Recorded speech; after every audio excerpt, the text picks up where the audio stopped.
मधुबन गांव में एक मदन नाम का ग्वाला रहता था। उसके 3 पड़ोसी थे, रमन, मोहन और नंदू। ये तीनों पड़ोसी मदन से बहुत ईर्ष्या करते थे। हर समय मदन के नुकसान के बारे में ही सोचते रहते थे। सामने से तो वो मदन से ऐसे बातें करते थे जैसे पूरे गांव में उन तीनों से बड़ा मदन का कोई भी हितैषी नहीं है। मदन मिलनसार और बहुत ही भोला भाला इंसान था। मदन की एक छोटी बेटी थी और दूसरा उसका एक पुत्र था जिसका नाम राम था। मदन की पत्नी का नाम मीरा था। मदन का छोटा और सुखी परिवार था। मदन के 3 मित्र ठीक इसके उल्टे थे। सभी लोगों का परिवार बड़ा था और गाय बैल भी उन लोगों के मदन से ज्यादा थे।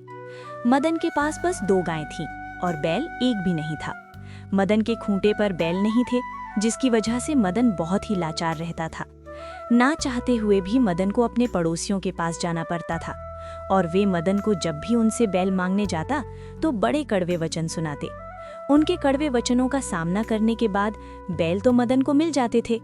मदन सोचता, बड़े भाई ही तो हैं, कोई बात नहीं। मदन यदि समय से उनके बैलों को नहीं पहुंचाते तो उनके पड़ोसी घर आकर उसे 2-4 बातें सुना जाते। ये देखकर मदन के परिवार वालों को बड़ा बुरा लगता था। एक दिन मदन की पत्नी बोली, देखिए जी, मुझे अच्छा नहीं लगता। अब आपको क्या अच्छा नहीं लगता? क्या हुआ? दरवाजे पर आकर कोई भी आपको कुछ भी कहकर चला जाता है। अरे भाग्यवान, कुछ भी हो, है तो मेरे चचेरे भाई ही, मैं बुरा नहीं मानता। ए जी, एक बात बोलूं? एक जोड़ी बैल आप भी खरीद लीजिए। भाग्यवान, आजकल एक बैल 8 से 10 हजार रुपए में मिलता है। इतने पैसों का इंतजाम कैसे होगा? इसीलिए एक जोड़ी बैल खरीदना तो बहुत बड़ी बात है और उसके लिए धन भी बहुत चाहिए। हाँ, तो क्या हुआ?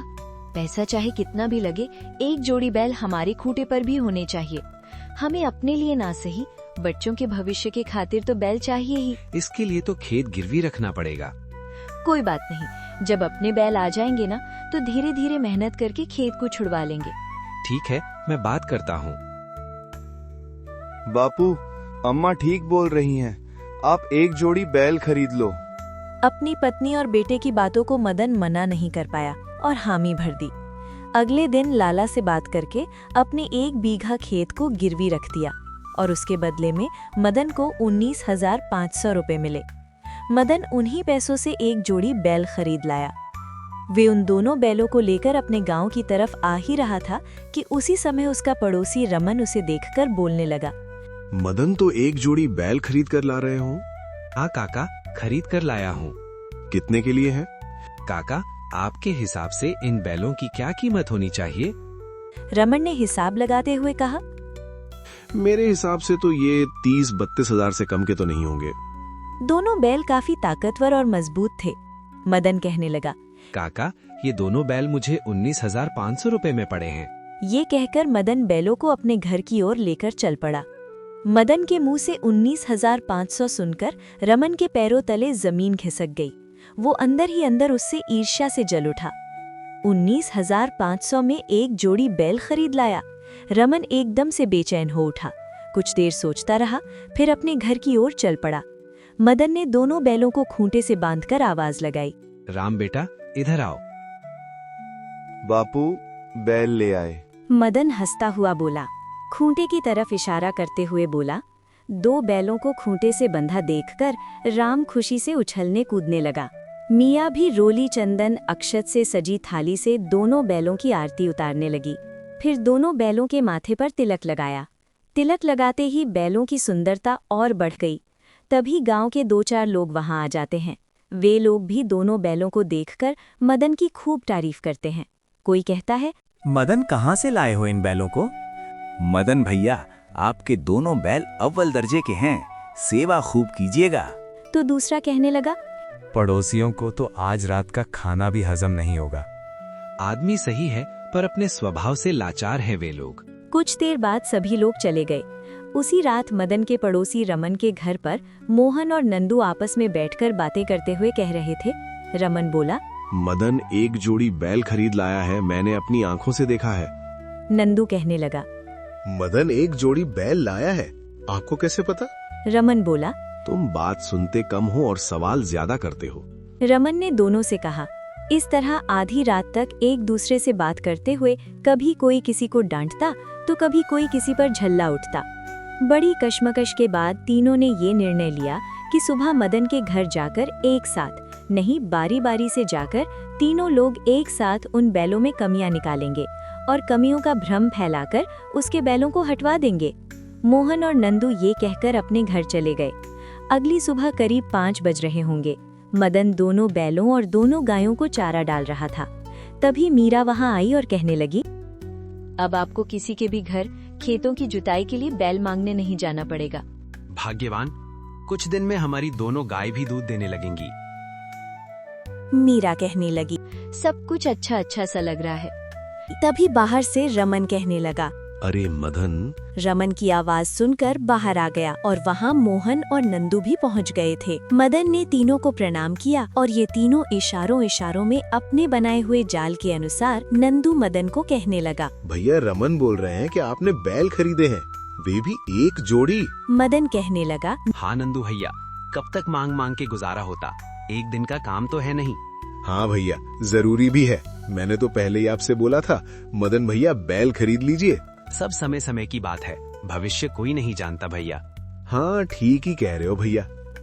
मोहन बोला। भैया बैलों को दिखाओगे नहीं?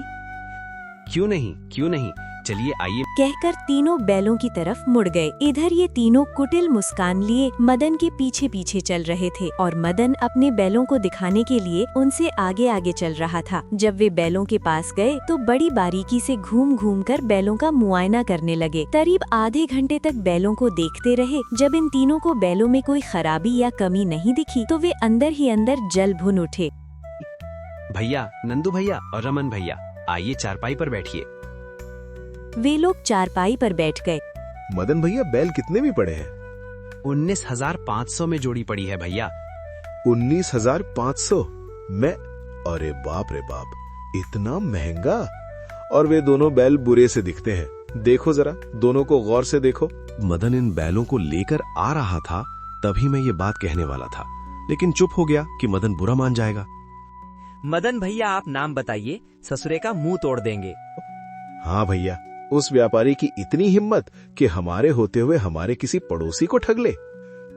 मदन अपने तीनों पड़ोसियों की कूटनीति के चक्रव्यूह में उलझ गया। अब मदन को भी लगने लगा कि कहीं उसके साथ धोखा तो नहीं हुआ है, कहीं न कहीं इन लोगों की बातों में सच्चाई है। मदन के माथे पर पसीना आ गया। मोहन और नंदू जोर जोर से बातें कर रहे थे, जिसके कारण गांव के लोग भी इकट्ठे हो गए। मदन को चिंतित देखकर रमन समझ गया कि हमारी युक्ति काम कर गई। उधर मोहन और नंदू अपनी अपनी हाके जा रहे थे। रमन मन ही मन सोच रहा था, दोनों बेवकूफ वो कल के चक्कर सच्चाई न उगल दें। एकदम चुपचाप बैठ, अब एक शब्द नहीं उगलना चाहिए।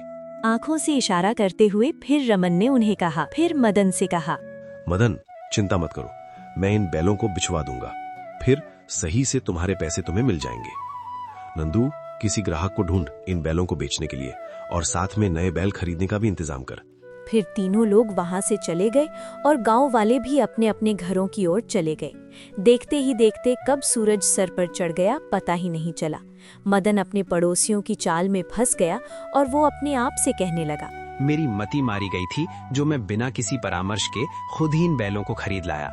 राम की अम्मा, वाकई में ठगा जा चुका हूँ। आप कैसी बातें कर रहे हो?